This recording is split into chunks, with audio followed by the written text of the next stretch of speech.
Hello everyone, এটা ছিল আমার দিল্লির নেক্সট পার্টটা, যেটা লাস্টের ব্লগে তোমাদের বলেছিলাম যে আমি ট্রেনিংয়ের জন্য 2 দিন দিল্লি গেছিলাম।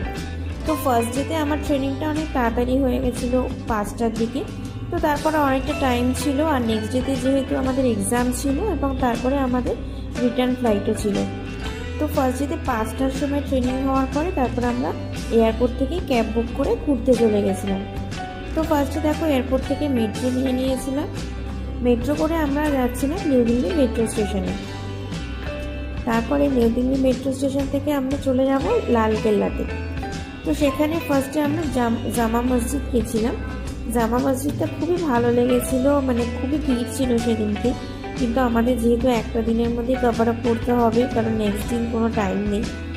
মানে যেটা হয়, যেহেতু আমরা গেছিলাম একদম নাইটে 2টোর সময়, ঘুমিয়েছি প্রায় ওই 4-5 ঘন্টা মতো হয়েছে। 7টার সময় এসে ট্রেনিংয়ে এসেছি, ঘুরেছি। ট্রেনিং করে 5টা অবধি ট্রেনিং করেছিলাম, কিন্তু রাত আমরা 2 দিনের জন্য দিল্লি এসেছি, ঘুরতে তো হবে। তো যাই হোক, আমরা জামা মসজিদে পৌঁছেও গেছি। তো দেখতেই পাচ্ছ খুবই ভিড় জায়গাটা সামনে, এবং সেদিনকে খুবই গরমও পড়েছিল। যাই হোক, এবার এটা হচ্ছে বাইরের দৃশ্যটা। এবার আমরা ভেতরে ঢুকেছিলাম। ভেতরটা খুবই সুন্দর লাগছিল, তো একটু ফটো আর ভিডিও করে দিলাম।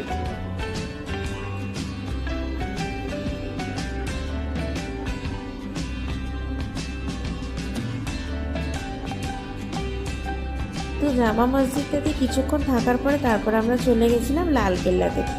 লালকেল্লাটা অ্যাকচুয়ালি যখন গেছিলাম তখন একটু সন্ধে সন্ধে মতো হয়েছে, মানে জাস্ট লাইটটা জ্বলেছে আর কি। তার জন্য এটা এত সুন্দর লাগছিল, কিন্তু এত টায়ার্ড লাগছিল যে মানে ভালো করে যে ঘুরবো সেটা আর হয়নি। যাই হোক, যেটুকুনি দেখেছি সত্যি খুব ভালো লেগেছে। তো একটু ফটো আর ভিডিও করে সেখান থেকেও চলে এসেছিলাম। এবং লাস্ট যেটা গেছিলাম সেটা হচ্ছে ইন্ডিয়া গেট, যেটাতে না গেলেই নয়। দিল্লি গিয়ে যদি তুমি ইন্ডিয়া গেট না দেখো তাহলে তো কিছু বলারই নেই। তো যাই হোক, ইন্ডিয়া গেটে যখন আমরা গেছিলাম তখন প্রায় অনেক রাত 11টার মতো বাজে। বেশিক্ষণ থাকতে পারিনি, তো কারণ নেক্সট দিন আমাদের এক্সাম ছিল। তো রাত্রে হোটেলে গিয়ে খেয়ে দিয়ে শুয়ে পড়েছিলাম। নেক্সট দিন সকালবেলা 7টায় আমাদের ট্রেনিংয়ে যাওয়ার কথা ছিল। আমাদের 9টা থেকে ট্রেনিং ছিল, 7টায় বেরিয়ে গেছিলাম।